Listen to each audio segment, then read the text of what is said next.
अस्सलाम वालेकुम, आप देख रहे हैं फखर न्यूज़ और मैं हूं सादिया बतौल। शामिल करते हैं आज की अहम खबरें। 1 मई असल हकीकत। तहरीर MD फखर न्यूज़ अब्बास शिराजी।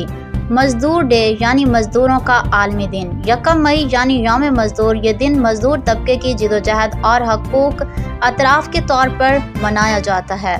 मुल्क के माशी तरक्की में मजदूर तबका कीमती असासे की हैसियत रखते हैं। उन्हीं के दम से मुल्क का सनती और माशी निज़ाम चल रहा है। इस्लाम रिज़्क़ हलाल के हसूल के लिए मेहनत करने वाले शख्स को पसंद करता है। अहले इस्लाम हजरात को हुक्म खुदाबंदी है कि मजदूर का पसीना खुश्क होने से पहले उसकी मजदूरी अता कर दी जाए, मगर अर्ज़ वतन में मजदूर रोज़ाना खुदकुशी करने पर क्यों मजबूर है? वतन अजीज़ में टैक्सों की भरमार, बिजली के बिल, गैस के बिल, पेट्रोल और डीजल की बढ़ती हुई कीमतों पर मजदूर तबका बढ़ती हुई महंगाई से शदीद परेशान है।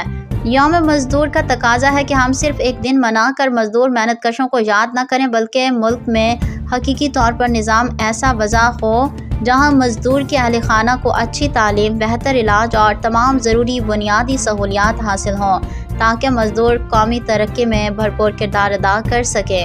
मेरी अरबाब इख्तियार से गुजारिश है कि मजदूर के हालत पर रहम खाएँ, उन्हें खुदकुशियाँ नहीं बल्कि ज़िंदगी की तरफ लौटाया जाए। 1 मई मजदूरों के आलमी दिन के मौके पर शिकागो के साथ साथ दुनिया के इन तमाम मजदूरों को जो अपने अहल अयाल के लिए हलाल कमाते हैं, उनको मेरा सलाम। मज़ीद खबरों और अपडेट्स के लिए जुड़े रहिए फखर न्यूज़ HD के साथ।